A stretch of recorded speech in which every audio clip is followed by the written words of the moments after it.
Aquí reposan los restos de un buen amigo, un alto militar norteamericano cuya identidad no debo revelar, al menos por el momento. Él forma parte de la historia que quiero contarle, una historia oscura que usted probablemente no creerá. Pero ese es mi deber, sembrar la duda. Sígame y descubra una historia que jamás fue contada.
Siempre estuvo ahí. El hombre primitivo alzó también la vista hacia ella y sintió curiosidad.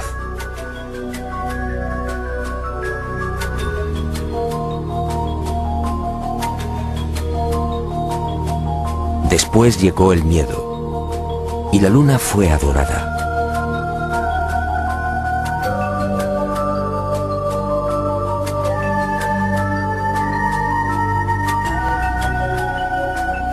Más adelante los seres humanos la convirtieron en un sueño, a veces bello, a veces terrorífico. Y el satélite natural de la Tierra se convirtió en emblema de lo utópico, de lo inalcanzable.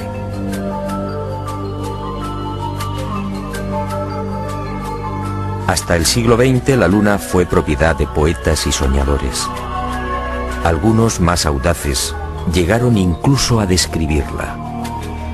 En el año 499 a.C., el filósofo griego Anaxágoras enseñaba que la Luna es un astro habitado, con infinidad de valles y montañas. Y otro tanto pensaba Demócrito, el creador de la teoría atómica, nacido también en el siglo V a.C.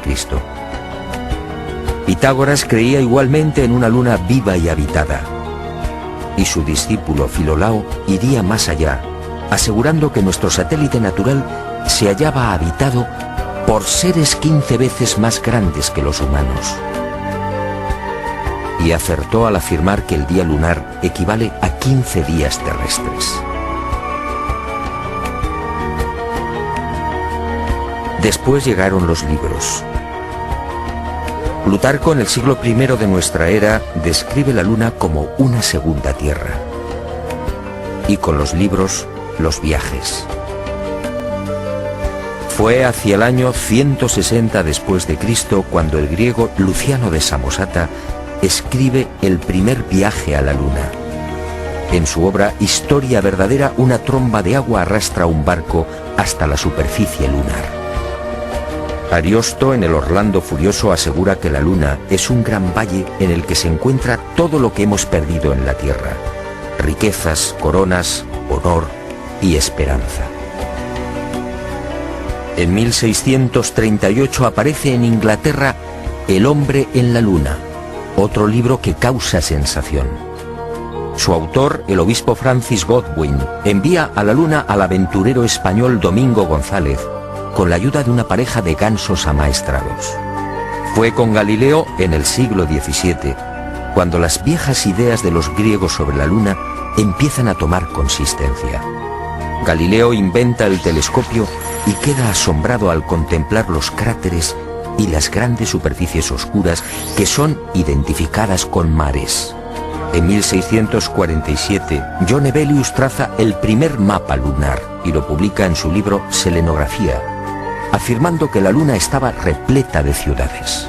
Entusiasmado con estos descubrimientos, Cyrano de Bergerac publica en 1648 su célebre Viaje a la Luna, un libro asombroso en el que por primera vez se habla de cohetes. Cyrano describe dos astronaves, una impulsada por la evaporización del rocío, la otra por un cohete de 3 fases. Sería este trabajo justamente el que serviría de inspiración a Julio Verne y a los padres de la astronáutica moderna. En 1671, Querubín de Orleans publica un segundo mapa lunar. El interés del público es tal que en 1865 se publican 6 libros sobre temas espaciales. El más conocido fue sin duda De la Tierra a la Luna, del genial Verne. Y en 1903, el ruso Tsiolkovsky proporciona las pautas que servirían de modelo a la cohetería del siglo XX.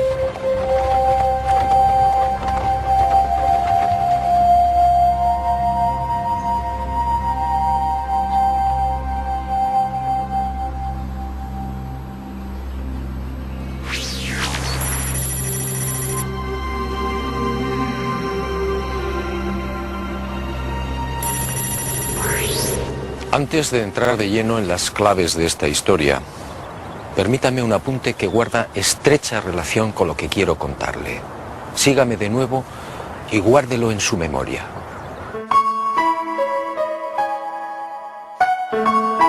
Además de esas viejas y románticas ideas sobre la Luna y de la literatura más o menos fantástica sobre los viajes a nuestro enigmático satélite natural, la historia de la humanidad aparece igualmente repleta de otros no menos misteriosos fenómenos registrados en la superficie lunar.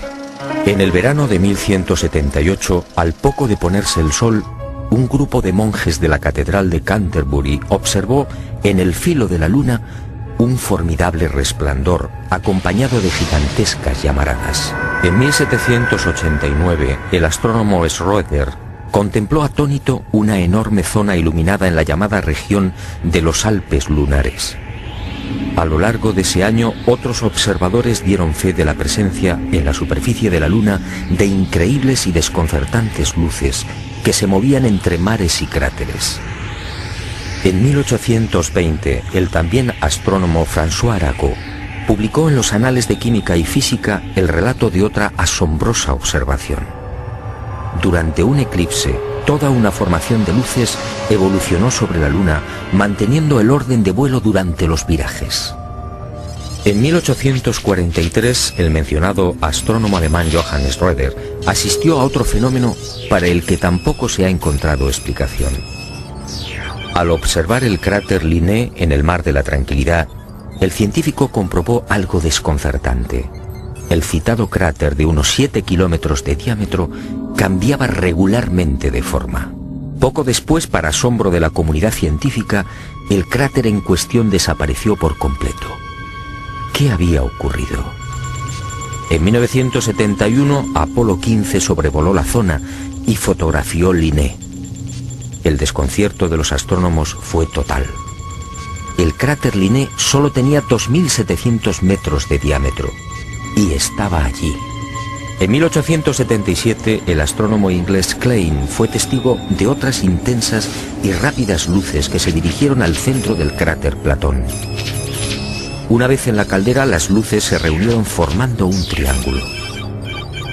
En 1950, el Dr. Wilkins era testigo de otro suceso aparentemente imposible. En el centro del cráter Aristarchus se encendió de pronto una gran luz, iluminando una amplia región lunar.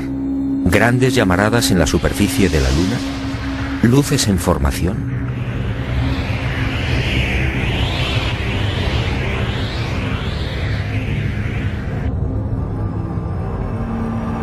¿Qué estaba pasando en la Luna?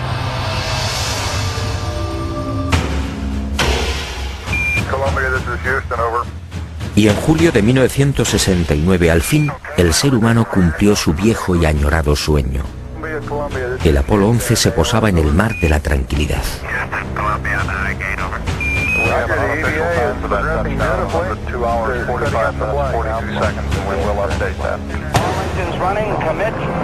Y el mundo vibró con aquellos primeros y tímidos pasos de Neil Armstrong.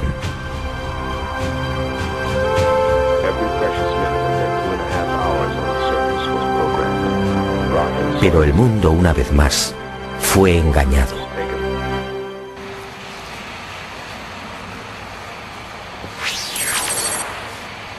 Muchos de los que vivimos aquel histórico y emocionante momento nos hicimos la misma pregunta. ¿Por qué ese obsesivo interés por conquistar la Luna? Fue el alto militar norteamericano al que me he referido y al que desde ahora llamaré Mirlo Rojo, quien años más tarde respondería con una información que me dejó perplejo. Una información secreta que muy pocos conocen. Las nuevas generaciones no saben o no recuerdan. A la Luna se fue a investigar, sí, y se ha dicho también que fue una cuestión de prestigio. Una especie de apuesta entre soviéticos y norteamericanos.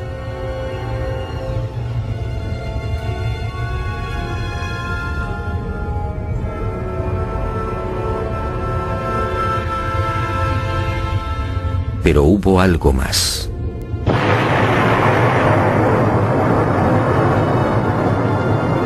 En los años 50, tras la amarga experiencia de la Segunda Guerra Mundial, soviéticos y aliados se embarcaron en una loca carrera de armamento. Aquel periodo fue conocido como Guerra Fría. Una peligrosa etapa en la que llegaron a fabricarse 15.000 bombas nucleares y 9.000 misiles intercontinentales. Y de pronto soviéticos y occidentales experimentaron un brusco giro. De la noche a la mañana, sin aparente justificación, la URSS sorprendió al mundo, situando en órbita el primer satélite artificial, el Sputnik. Era el 4 de octubre de 1957. Y armas nucleares y misiles intercontinentales quedaron en segundo plano. ¿Por qué? Y la opinión pública, atónita, asistió a otra sucesión de acontecimientos no menos desconcertante. Estados Unidos se enganchó también a la incipiente carrera espacial, manteniendo en la sombra su obsesión armamentística. Pero los soviéticos mantuvieron la delantera. Mientras los norteamericanos fallaban una y otra vez en los lanzamientos, el 12 de septiembre de 1959, el Lunik 2 ruso conseguía el primer impacto en la Luna. Poco después, el Lunik 3 enviaba las primeras imágenes de la cara oculta. Y el mundo siguió preguntándose, ¿qué ocurría? ¿Por qué este obsesivo interés por conquistar el espacio y sobre todo la Luna? Pero soviéticos y norteamericanos siguieron guardando silencio sobre sus auténticos intereses. Los humillados norteamericanos recibirían el golpe de gracia el 12 de abril de 1961. Ese día el cosmonauta Yuri Gagarin se convirtió en el primer ser humano que orbitaba la Tierra. Y el mundo, en especial la nación norteamericana, fue sorprendido de nuevo. 44 días después de la hazaña de Gagarin, el presidente Kennedy compareció ante el Congreso, comprometiéndose a lavar el honor del país. En aquella oportunidad, un Kennedy firme y sereno asombró al mundo.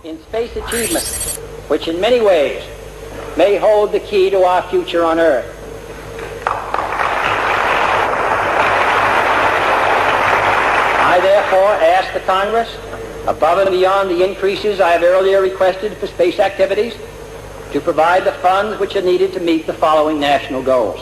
First, I believe that this nation should commit itself to achieving the goal, before this decade is out, of landing a man on the moon and returning him safely to the Earth. ¿A qué se debían estas extrañas prisas? ¿Qué estaba ocurriendo? Aparentemente las palabras de Kennedy obedecían a la necesidad de recuperar el prestigio y la hegemonía militar. Y era cierto en parte. La verdad era otra. La verdad llegaría años más tarde y de la mano de Mirlo Rojo. Él confió en mí y me hizo partícipe de su gran secreto.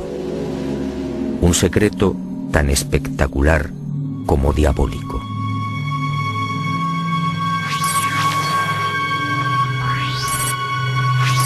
Soviéticos y aliados mintieron a la hora de justificar aquella loca carrera espacial.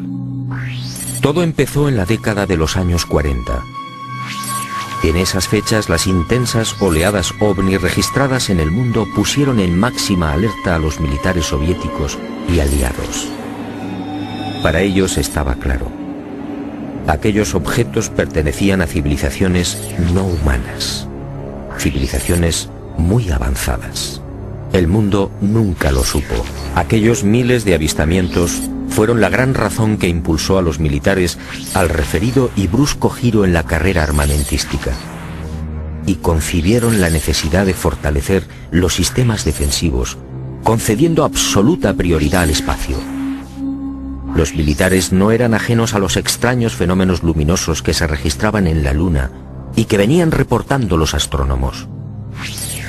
Y desde los años 50, tanto Estados Unidos como la antigua URSS redactaron planes concretos para pisar el satélite natural y establecer bases que, según ellos, pudieran controlar y contrarrestar la presencia de estas astronaves no humanas.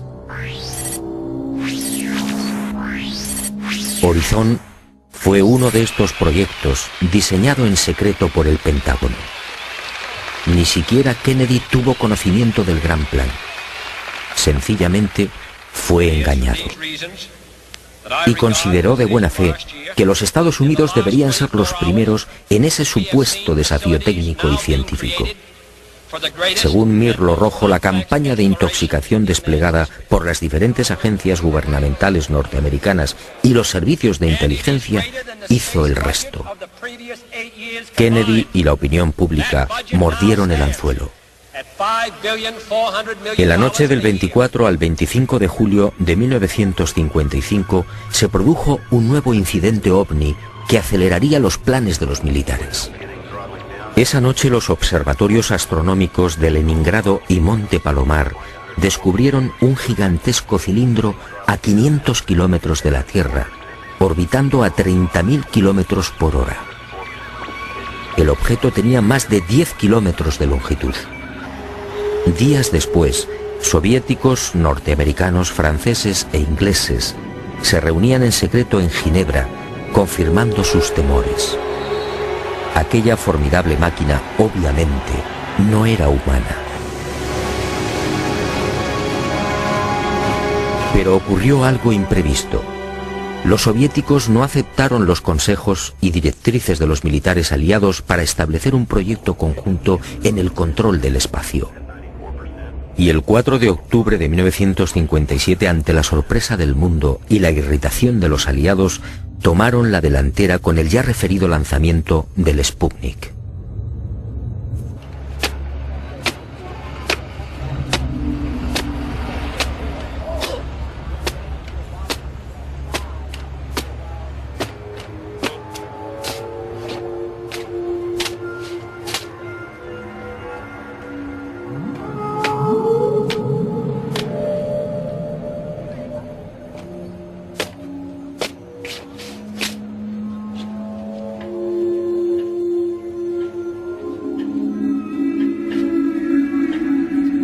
Y durante una década, entre 1957 y 1968, los militares norteamericanos y soviéticos fueron confirmando lo que ya sabían o imaginaban, y mucho más. En ese periodo fueron lanzadas más de 20 sondas automáticas que se estrellaron en la Luna o alunizaron suavemente.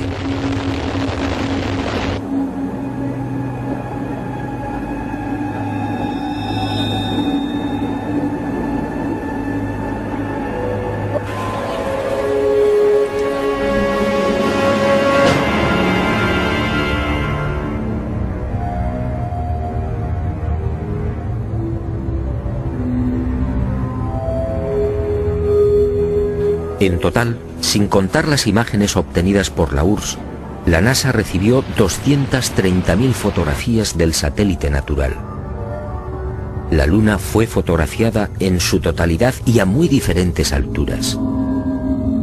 Pero los militares que controlaban y controlan la Agencia Espacial Norteamericana no dieron a conocer muchas de esas imágenes. ¿Por qué? ¿Qué mostraban?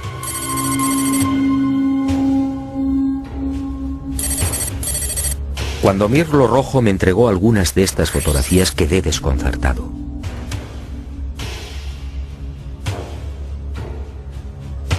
Se trataba de imágenes altamente confidenciales, jamás divulgadas.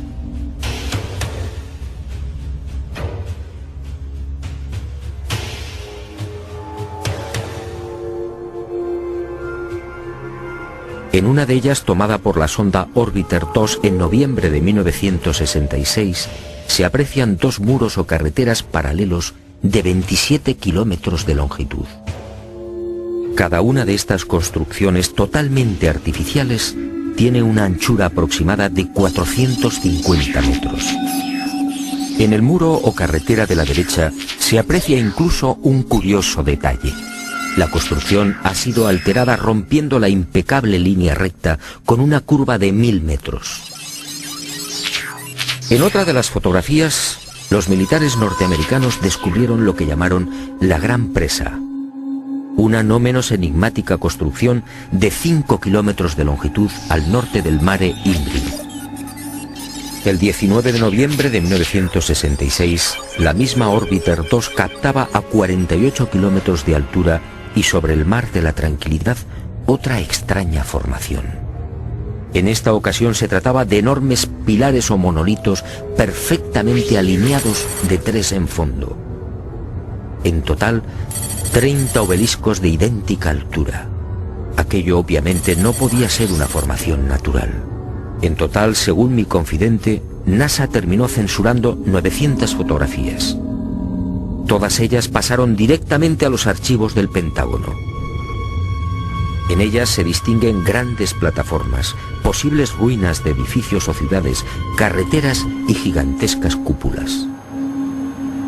Las sospechas de los militares en efecto se cumplieron y prosiguieron con el plan previsto.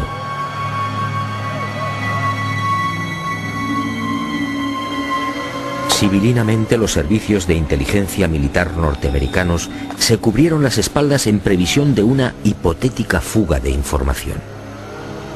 Para ello, utilizando a NASA como pantalla, propiciaron la redacción de un informe que los eximiera moral y jurídicamente de cualquier responsabilidad en caso de ocultamiento.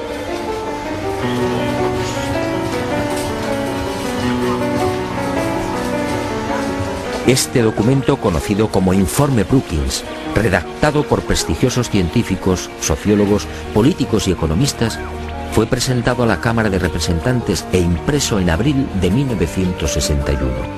Curiosamente, un mes antes del célebre discurso de Kennedy en el Congreso. Es decir, cuando NASA, la gran tapadera de los militares, estaba a punto de recibir luz verde y los necesarios dineros para el proyecto Apolo. En este informe, además de reconocer que la vida extraterrestre es una posibilidad real, se aconseja a NASA que no difunda los posibles hallazgos que pueda encontrar en la carrera espacial. En la página 215, en la sección titulada Implicaciones de un descubrimiento de vida extraterrestre, el documento señala que la exploración del espacio podría desembocar en el hallazgo de artefactos no humanos. En ese supuesto, continúa el informe Brookings, nuestra civilización se vería amenazada por un irremediable proceso de desintegración, tal y como ha sucedido en la Tierra, en otras épocas y con otros pueblos. Este documento, efectivamente, no deja en buen lugar a la supuesta democracia norteamericana. Hablemos claro. En el informe Brookings, sencillamente, se anima a NASA a ocultar información. Y eso fue lo que hicieron.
En el viaje de ida hacia la Luna, el Apolo 11 vivió una primera experiencia que también fue silenciada. Cuando se hallaba a 200.000 kilómetros de la Tierra, un extraño y gigantesco objeto apareció en las proximidades de la nave. Los astronautas lo describieron como una formidable L, algo similar a una maleta abierta, aunque en ocasiones cambiaba de forma, adoptando la figura de un cilindro. La noticia se filtró a la prensa, pero NASA, fiel a su consigna de ocultamiento, zanjó el asunto con una explicación tan absurda como insostenible. Lo observado por el Apolo 11 solo era el sobrealimentador del cohete Saturno IV. Absurdo, sí, porque en esos momentos la referida fase del cohete se encontraba a 10.800 kilómetros del Apolo, pero las mentiras de NASA apenas habían empezado.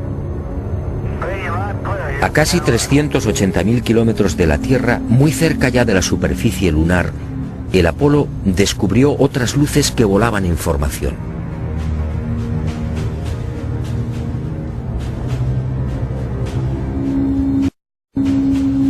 Según Mirlo Rojo, aquellas luces parecían esperar al Apolo 11.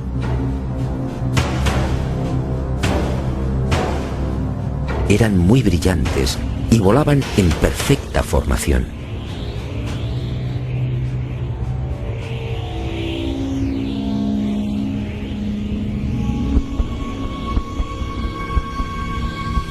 Poco después se alejaron a gran velocidad, desapareciendo hacia la superficie de la Luna.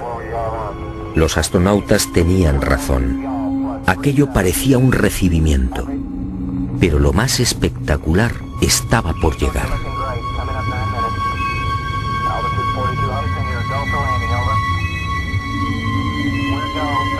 Armstrong y Aldrin descendieron finalmente.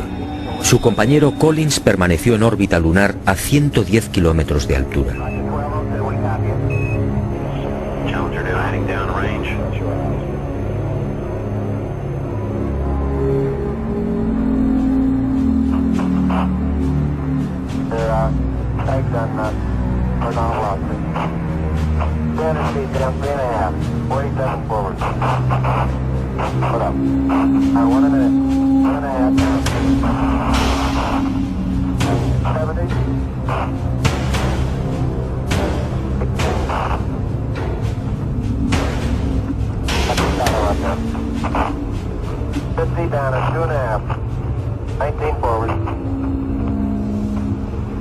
Altitude, velocity, light.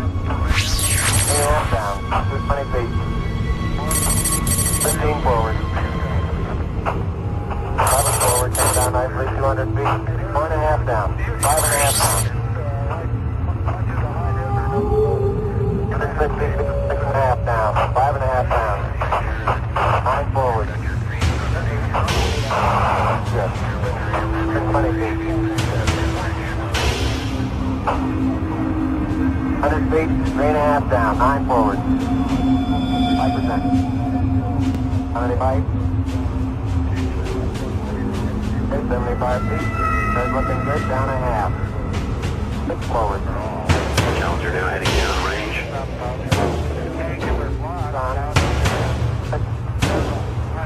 Y al poco de aquel histórico alunizaje, Armstrong y Aldrin volvieron a sobresaltarse. La frecuencia cardíaca se disparó hasta 150 y 160 latidos por minuto. Las palabras de Armstrong, atropelladas, dejaron perplejos a los técnicos de Houston.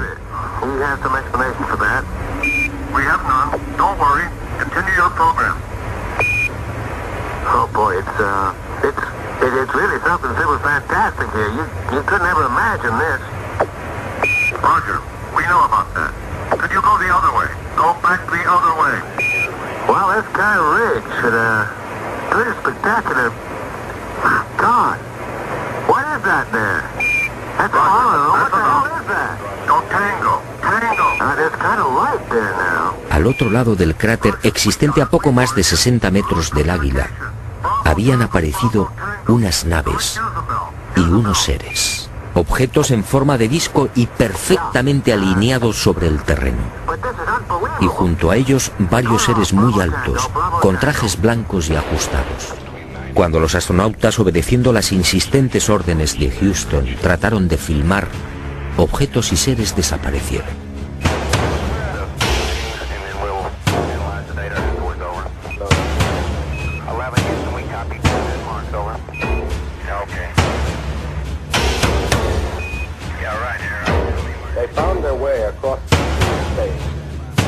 Y llegó el momento culminante, el verdadero objetivo de Apolo 11, la secreta razón que impulsó a los militares a conquistar la Luna.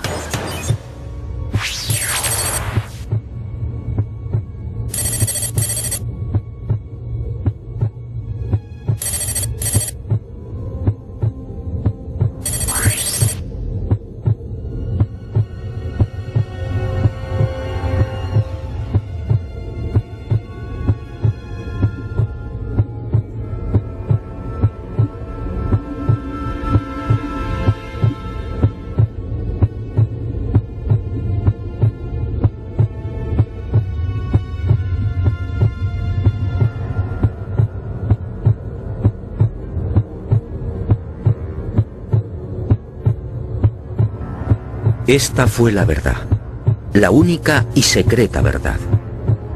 Aquel 21 de julio de 1969, Armstrong y Aldrin se alejaron escasos metros del módulo, filmando esta increíble construcción.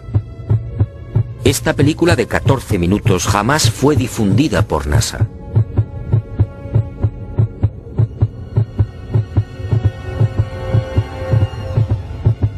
Mirlo Rojo fue uno de los pocos norteamericanos que tuvo acceso a ella.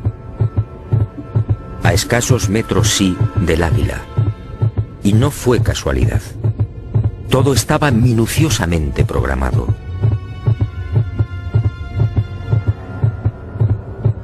Estas misteriosas ruinas, como otras igualmente filmadas por los restantes Apolos, habían sido fotografiadas con anterioridad por las diferentes sondas automáticas. Una de ellas, la Surveyor 5, lanzada el 8 de septiembre de 1967, fue decisiva.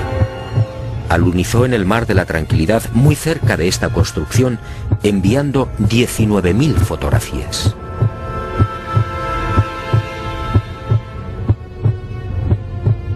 Edificios en ruinas. Edificios en la superficie de la Luna. Edificios aparentemente de una gran antigüedad. Pero, ¿quién los había levantado? Nosotros los humanos, obviamente no. Solo quedaba una respuesta. Esto era obra de una civilización no humana.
Los militares habían satisfecho la primera parte de su diabólico plan. Ahora quedaba la segunda.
Según mi confidente, los astronautas procedieron a lo programado.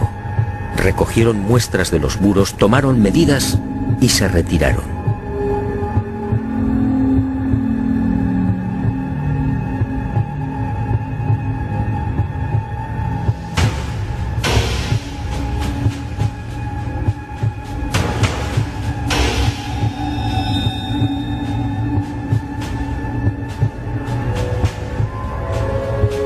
La insólita construcción, muy parecida a un hangar, medía 60 metros de longitud con una altura máxima en los muros de 9 metros. Presentaba 12 huecos o ventanas y una especie de puerta frontal de 5 metros de fondo por 3 de altura. Según los análisis practicados en la Tierra, el material con el que había sido construido era similar al de la superficie lunar. Un 60% de los átomos era oxígeno, con un 0.01% del peso constituido por hidrógeno.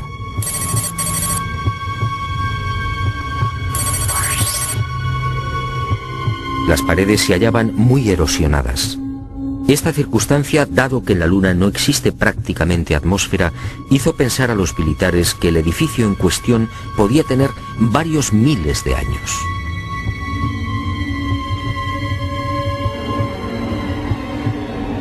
La secreta excursión de Armstrong y Aldrin a este hangar y naturalmente los 14 minutos de película jamás fueron difundidos por NASA. Oficialmente no existen. Pero poco faltó para que la increíble aventura se filtrara a la opinión pública. Todo se debió a un error de NASA que permitió la publicación en aquel 21 de julio de una escueta e incomprensible noticia. En un teletipo que dio la vuelta al mundo se afirmaba textualmente: el corazón del astronauta Neil Armstrong alcanzó las 160 pulsaciones por minuto al finalizar hoy su paseo lunar, mientras se hallaba trabajando en la dura operación del cargamento de muestras de rocas y suelo lunar. El hecho pasó prácticamente desapercibido, pero algunos con toda razón se preguntaron: ¿Cómo era posible que Armstrong sufriera semejante aceleración cardíaca en el más que inofensivo y cómodo transporte de rocas lunares? En el delicado descenso del Águila, la frecuencia cardíaca de Armstrong llegó a 156 pulsaciones por minuto. Ahí sí estaba justificada la fuerte alteración del astronauta. En la carga de rocas, en cambio, no tenía sentido. Armstrong, de 39 años de edad, había llevado a cabo 78 misiones de combate en Corea. Había volado más de 200 modelos de aviones y tenía fama por su extraordinaria frialdad y nervios de acero.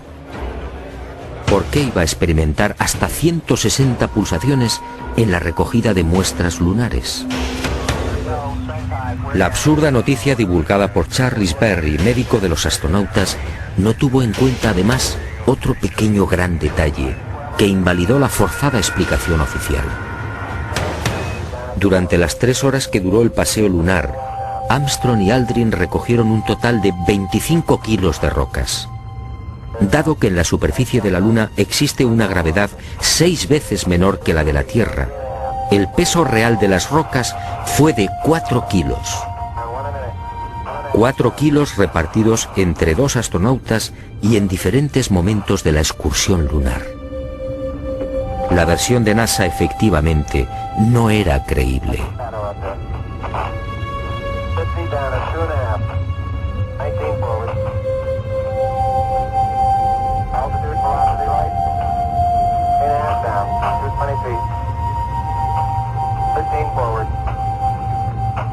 Una vez más, mintieron. No fue el insignificante peso de las rocas lo que precipitó el corazón de Armstrong. Fue la visión de aquel edificio. A pesar de su excelente preparación física y mental, el astronauta, consciente de la trascendencia de lo que tenía delante, no pudo evitar la lógica e intensa emoción. Y otro tanto sucedió con Aldrin. Pero la frecuencia cardíaca de este último no fue registrada porque los circuitos electrónicos del traje espacial no se hallaban conectados a la consola que recibía la información biomédica.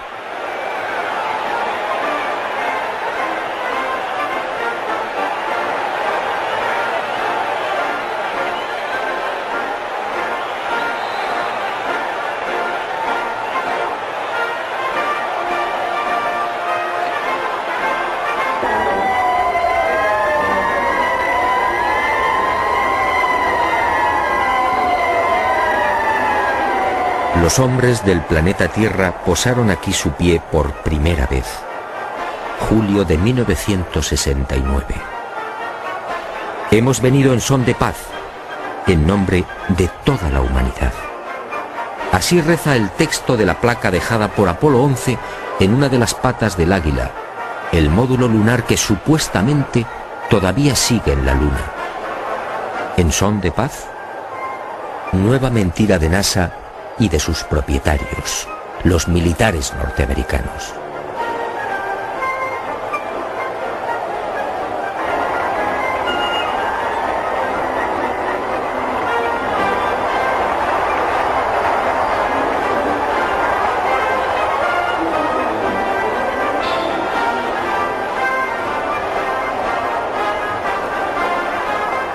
Mirlo Rojo fue contundente. Hasta diciembre de 1972, fecha en la que se interrumpe el proyecto Apolo, otras 5 naves volaron a la Luna.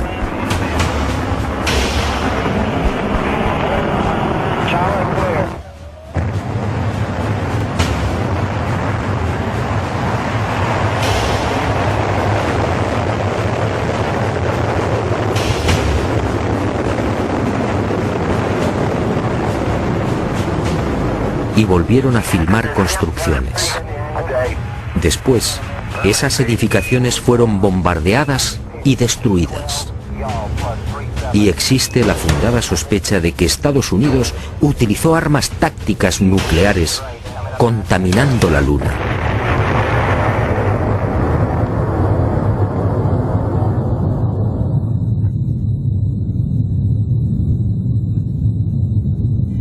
Altitude 42, Houston, you're go for landing, over. We're go, train time. Así se cerró la segunda fase del diabólico plan. Los militares norteamericanos no lo consintieron. Esas estructuras podían provocar el caos en la Tierra. Eso dijeron.